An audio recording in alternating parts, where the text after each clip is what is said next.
Salut à tous, c'est Fabrice du vlog L'hypnose pour changer de vie.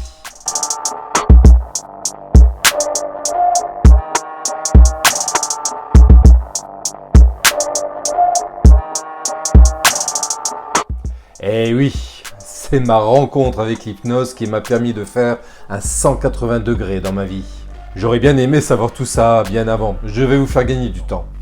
Avant d'envisager une expérience d'hypnose, il est légitime de se poser beaucoup de questions. D'ailleurs, on se pose certainement tous les mêmes interrogations. Parmi toutes celles-ci, il y a la fameuse question « Et moi, suis-je hypnotisable ?»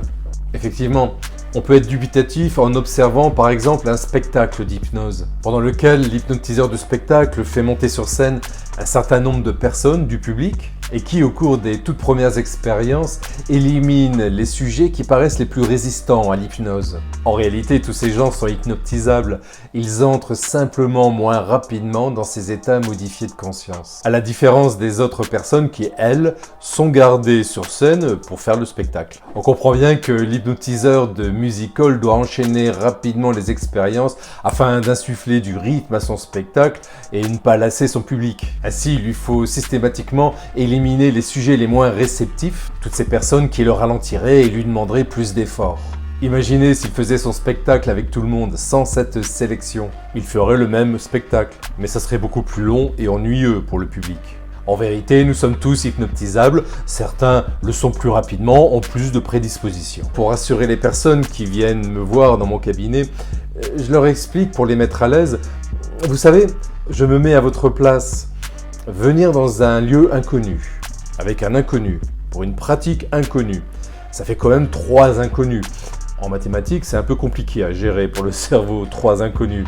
Nous sommes tous hypnotisables. La bonne question est plutôt « Et moi, suis-je facilement hypnotisable ?»